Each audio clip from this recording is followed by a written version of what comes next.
શ્રી વિષ્ણુ સહસ્ત્ર નામનો પાઠ અંત વિનાના હજારો સ્વરૂપવાળા, હજારો ચરણ, મસ્તક, સાથળ અને બાહુવાળા પરમાત્માને મારા નમસ્કાર હો. હજાર નામવાળા અને હજાર કોટી યુગને ધારણ કરનાર એવા શાશ્વત બ્રહ્મ પુરુષને મારા નમસ્કાર હો. જેની નાભીમાં કમળ એવા ભગવાન શ્રી વિષ્ણુને મારા નમસ્કાર હો. જળમાં શયન કરનાર શ્રી વિષ્ણુ ભગવાનને મારા નમસ્કાર હો. હે કેશવ, હે વાસુદેવ, આપને મારા નમસ્કાર હો. બ્રહ્મ સ્વરૂપ અને ગૌ બ્રહ્મનું હિત કરનાર એવા દેવને મારા નમસ્કાર હો. જગતનું હિત કરનાર શ્રી કૃષ્ણ ભગવાનને મારા નમસ્કાર હો. ગોવિંદ સ્વરૂપને મારા નમસ્કાર હો. જેમ આકાશમાંથી પૃથ્વી પર પડેલું પાણી સમુદ્રમાં જાય છે, તેમ બધા દેવોને કરેલા નમસ્કાર ભગવાન કેશવ પ્રતિ જાય છે.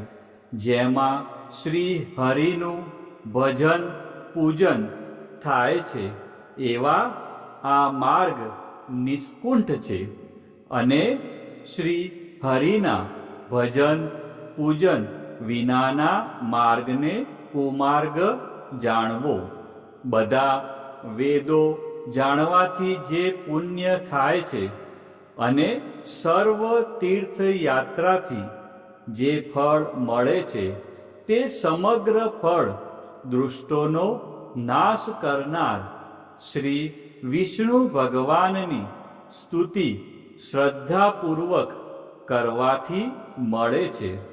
જે મનુષ્ય શ્રી હરિના મંદિરમાં નિત્ય 3 વાર, જેમ કે પ્રભાત સવારે, મધ્યાહન બપોરે અને સાયંકાળ એટલે કે સાંજે 2 કે 1 વાર પણ આ વિષ્ણુ સહસ્ત્રનો પાઠ કરે છે, તેના સર્વ પાપ કર્મો નાશ પામે છે. જે મનુષ્ય આ સ્ત્રોતનો પાઠ ભાવ ભક્તિથી કરે છે, તેના શત્રુઓ બળી જાય છે. તેના ઉપર સર્વ ગ્રહો શાંત રહે છે અને તેના સર્વ પાપ વિનાશ પામે છે. જેણે શ્રદ્ધાપૂર્વક આ સ્ત્રોતોનું ધ્યાન કર્યું કે પાઠ કર્યા, તેને સર્વ દાન આપ્યા અને દેવોની ઋણા પ્રકારની પૂજા કરી એમ સમજવું. જે મનુષ્ય દરેક બારસના દિવસે મારી સમીપ આ વિષ્ણુ સહસ્ત્ર નામનો પાઠ કરે છે, તેને આ લોક કે પરલોકમાં કોઈ પણ ઠેકાણે ભય રહેતો નથી અને તેના કરોડો પાપ ધીમે ધીમે બળી જાય છે. હે અર્જુન, જે મનુષ્ય પીપળાની પાસે કે તુલસીની પાસે બેસીને આ શ્રી વિષ્ણુ સહસ્ત્ર નામનો પાઠ કરે છે, તે કરોડો ગાયોના દાનનું ફળ પામે છે. વળી જે મનુષ્ય નિત્ય શિવાલય અથવા તુલસીના વનમાં બેસીને નિત્ય શ્રી વિષ્ણુ સહસ્ત્ર નામનો પાઠ કરે છે, તે મોક્ષ પામે છે અને તેના બ્રહ્મમાં ઇત્યાદિ ઘોર પાપ હોય તો પણ તે સર્વનાશ પામે છે. એવું ચક્રધારી ભગવાનનું વચન છે. હવે આપણે શ્રી વિષ્ણુ ભગવાનના 108 દિવ્ય નામ, જેને અષ્ટોત્તર સતનામાવલી કહે છે, તેને આપણે બધા શાંતિથી સાંભળીશું. આ નામનો જપ કરવાથી મનને શાંતિ મળે છે અને આધ્યાત્મિક ઉન્નતિ થાય છે. તો આપણે બધા આ 108 નામ પૂરેપૂરા સાંભળીશું. ઓમ વિષ્ણવે નમઃ. ઓમ વિશ્વરૂપાય નમઃ. ઓમ પદ્મનાભાય નમઃ. ઓમ પ્રજાપતયે નમઃ. ઓમ ઋષિકેશાય નમઃ. ઓમ પદ્મનાભાય નમઃ. ઓમ માધવાય નમઃ. ઓમ જનાર્દનાય નમઃ. ઓમ ગોવિંદાય નમઃ. ઓમ ત્રિવિક્રમાય નમઃ. ઓમ શ્રીધરાય નમઃ. ઓમ કેશવાય નમઃ. ઓમ પુરુષોત્તમાય નમઃ. ઓમ દામોદરાય નમઃ. ઓમ અચ્યુતાય નમઃ. ઓમ સાણંગપાણયે નમઃ. ઓમ ઉપેન્દ્રાય નમઃ. ઓમ ઇન્દ્રાય નમઃ. ઓમ વામનાય નમઃ. ઓમ વૈકુંઠાય નમઃ. ઓમ જિષ્ણવે નમઃ. ઓમ દૈત્યાંતકાય નમઃ. ઓમ ભૂતભત્રે નમઃ. ઓમ બલિધ્વંસિને નમઃ. ઓમ સર્વદેવાય નમઃ. ઓમ ચતુર્ભુજાય નમઃ. ઓમ ગદાધરાય નમઃ. ઓમ ચક્રપાણયે નમઃ. ઓમ પંકજાય નમઃ. ઓમ પીતાંબરધરાય નમઃ. ઓમ શ્રીવત્સકાય નમઃ. ઓમ પદ્મપાણયે નમઃ. ઓમ વનમાલિને નમઃ.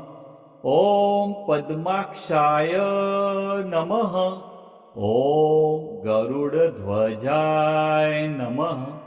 ઓમ અનંતશયનાય નમઃ. ઓમ જગન્નાથાય નમઃ. ઓમ સર્વેશ્વરાય નમઃ. ઓમ પરમેશ્વરાય નમઃ. ઓમ લક્ષ્મીપતયે નમઃ. ઓમ વરાહાય નમઃ. ઓમ નૃસિંહાય નમઃ. ઓમ નૃસિંહાય નમઃ. ઓમ ભાર્ગવાય નમઃ. ઓમ રામાય નમઃ. ઓમ હલધરાય નમઃ. ઓમ બુદ્ધાય નમઃ. ઓમ કલ્કિને નમઃ. ઓમ કૃષ્ણાય નમઃ. ઓમ દયાનિધયે નમઃ. ઓમ દયામયાય નમઃ. ઓમ જ્ઞાનેશ્વરાય નમઃ. ઓમ વિશ્વકર્મણે નમઃ. ઓમ સચ્ચિદાનંદાય નમઃ. ઓમ નિર્ગુણાય નમઃ. ઓમ સગુણાય નમઃ. ઓમ સર્વ આત્મને નમઃ. ઓમ અંતર્યામિને નમઃ. ઓમ કમલાક્ષાય નમઃ. ઓમ મુકુંદાય નમઃ. ઓમ મુરલીધરાય નમઃ. ઓમ પીતાંબરધરાય નમઃ. ઓમ પીતાંબરધરાય નમઃ. ઓમ ગોપાલકાય નમઃ. ઓમ ગોપીવલ્લભાય નમઃ. ઓમ કામદાય નમઃ. ઓમ મોક્ષદાય નમઃ. ઓમ વરદાય નમઃ.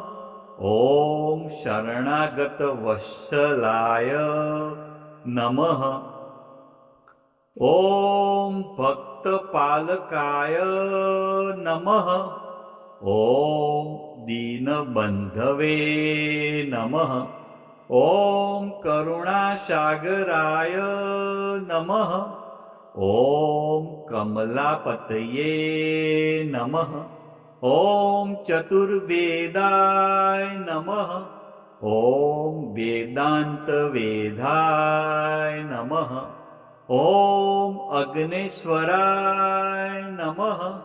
ઓમ ધર્મધ્યક્ષાય નમઃ. ઓમ વિશ્વતોમુખાય નમઃ. ઓમ સહસ્રશીર્ષાય નમઃ. ઓમ સહસ્રાક્ષાય નમઃ. ઓમ સહસ્રપાટે નમઃ.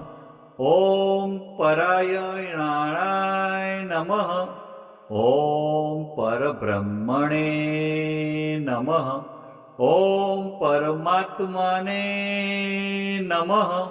ઓમ અનાદિનિધનાય નમઃ. ઓમ અજાય નમઃ. ઓમ શાશ્વતાય નમઃ. ઓમ અવ્યાય નમઃ. ઓમ પુરુષાય નમઃ. ઓમ પ્રાણાય નમઃ. ઓમ પ્રણવાય નમઃ. ઓમ ઓમકારાય નમઃ. ઓમ સત્યાય નમઃ. ઓમ જ્ઞાનાય નમઃ. ઓમ વિભવે નમઃ. ઓમ પ્રભવે નમઃ. ઓમ ઈશનાય નમઃ. ઓમ મહેશ્વરાય નમઃ. ઓમ રુદ્રાય નમઃ. ઓમ શિવાય નમઃ. ઓમ કાલાય નમઃ. ઓમ મૃત્યુંજયાય નમઃ. ઓમ અમૃતાય નમઃ. ઓમ સર્વજ્ઞાય નમઃ. ઓમ સર્વાવસ્થા નમઃ. ઓમ સનાતનાય નમઃ. ઓમ સર્વવ્યાપિને નમઃ. ઓમ અનંતરૂપાય નમઃ. ઓમ ભગવતે નમઃ. ઓમ વિષ્ણવે નમઃ. આ જ પ્રમાણે રોજ સવાર, બપોર અને સાંજે શ્રી વિષ્ણુ સહસ્ત્ર નામનો પાઠ અવશ્ય કરવો.